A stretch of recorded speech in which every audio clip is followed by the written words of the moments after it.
Good morning and welcome back. You're watching World Talks coming to life from Warsaw. I'm Salia Strzemska. The Spanish exclave of Ceuta in North Africa has witnessed its biggest migration surge in 5 years.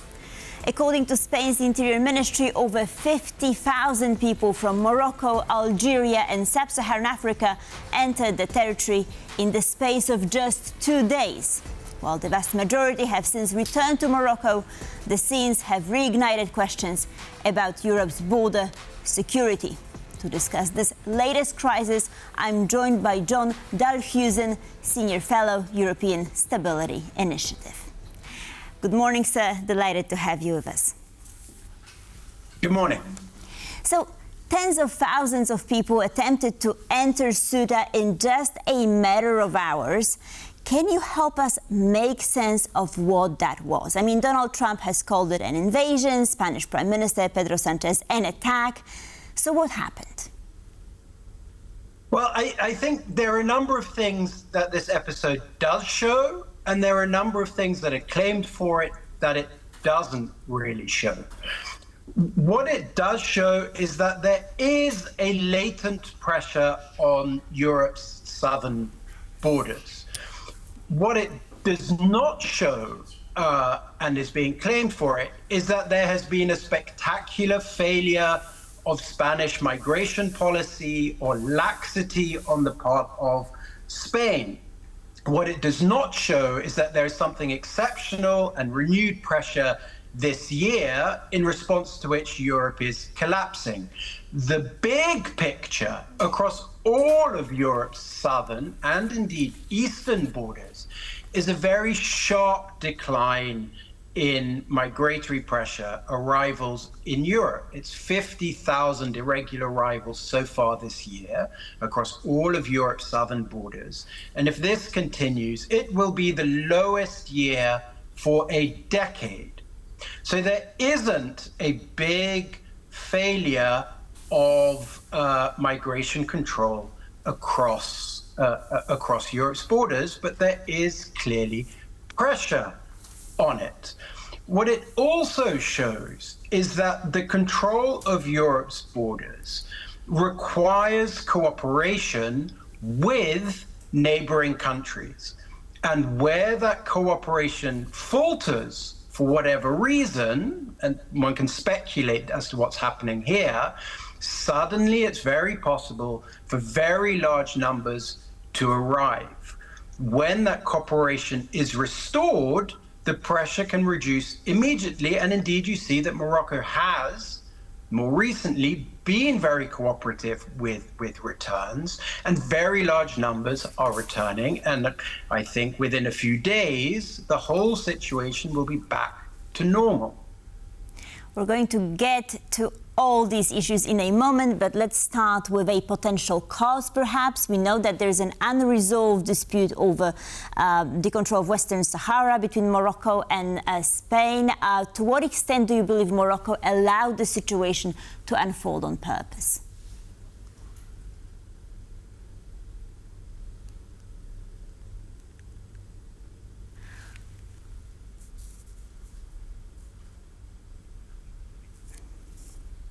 I think we've lost John for a moment here. We're currently discussing the crisis, the migration crisis in Ceuta in northern Africa. This is a Spanish exclave. We're going to be right back. Hopefully we'll regain the connection. So just give us a moment here.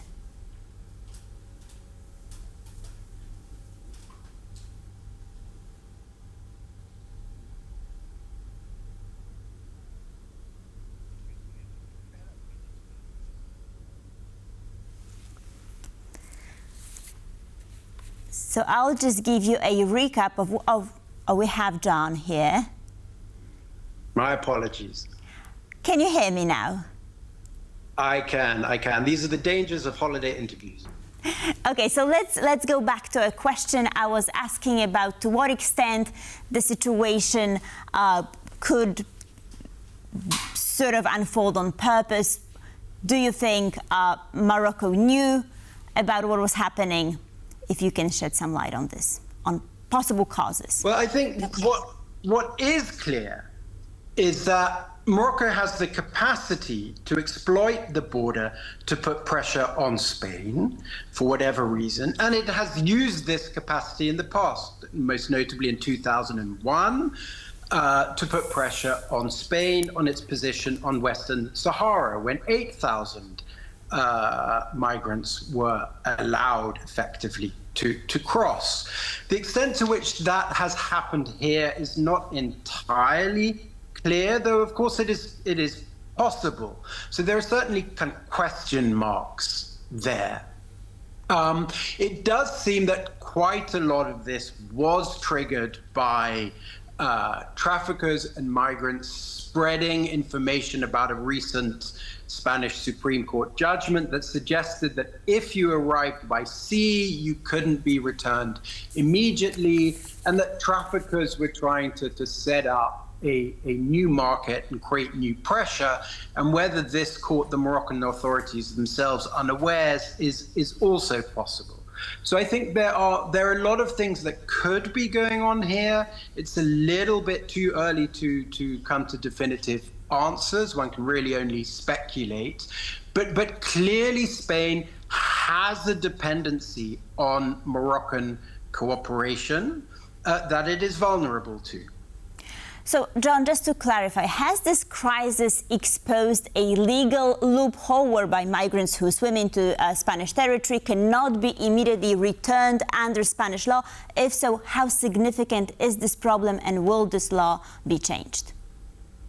Well, I mean, it is a new legal loophole. I mean, it's not a law; it's a court judgment. So obviously, it's harder to change. But the extent to which this will be a long-term loophole is unclear. It's probably relatively straightforward to extend the maritime defenses. And when cooperation with Morocco is restored, it's likely that relatively few will be arriving again through this route. So it is a loophole, but it's a very narrow hole, is my sense. That hole obviously suddenly becomes very large, however, if Morocco is not cooperating on border control, is not trying to stop people swimming across the border or departing in boats. And in that context, it will be a harder challenge for Spain to control autonomously than a highly fenced border, and that's hard enough without Moroccan help. So Italy has suspended Schengen arrangements with Spain for a month, while France has tightened border controls. Do you think such a sharp reaction from Italy is warranted, given their own issues with illegal migrants? And could this develop into a broader political dispute within the EU? I think Italy's move is very motivated by domestic politics and posturing. This incident is not a Schengen crisis. Ceuta itself is not within the Schengen zone. Even if many thousands were to remain in Spain for a short time, very few of them will make it to Spain, and very few of them will make it onwards. Their capacity to leave Ceuta is practically and legally highly restricted. So this isn't a Schengen crisis. The need for a Schengen suspension is entirely absent. It is also not as though Spain, the Spanish government, has not moved decisively and swiftly in response to this. So there is a lot of political point scoring that bears little relation to the requirements of the situation. And we can see live images now of people returning to Morocco as we speak there on the screen. And now, I've wanted to discuss Belarus, because we've seen similar patterns on the EU's eastern border, where Belarus has been accused of directing migrants towards Poland, Lithuania, Latvia. Are these two crises potentially connected? What are the parallels here? They're potentially connected insofar as that border vulnerabilities lend themselves to pressuring by neighboring governments, or indeed wider governments with inimical interests. They highlight dependencies. What we've seen in both, I mean, Ceuta for a long time, and increasingly the Polish border, are defensible with highly militarized border operations. These have been quite successful in Poland. But what they really both highlight is that long-term solutions to Europe's border vulnerabilities are agreements with countries further afield to whom irregularly arriving migrants can be returned. The real prize is to render the journey certainly unsuccessful. You might arrive, but you will not stay because there is a place you can be transferred to. This would solve Poland's border crises, Spain's, Italy's, and Greece's as well. So there are solutions that reduce dependencies, both Poland's and Spain's, on neighboring countries. So let's explore these responses a little more. So should the European Union respond primarily with stronger border security, tougher sanctions, or increased diplomatic pressure on countries accused of weaponizing migration? Well, really, the real goal is to reduce the dependency entirely.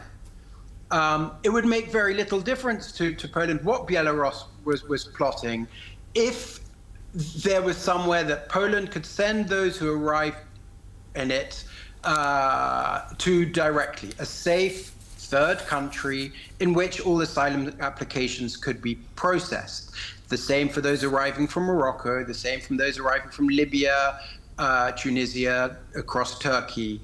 That's the most effective model for controlling and indeed eliminating irregular migration at Europe's external borders.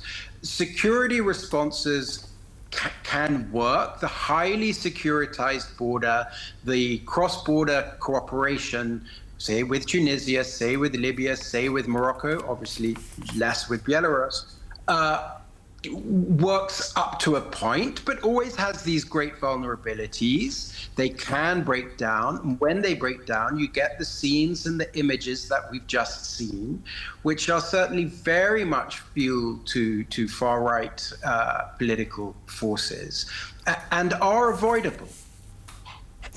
John, before we go, one last question. Do incidents like the situation in Ceuta risk hardening even further some stances within society and perhaps further polarizing societies when it comes to issues such as migration?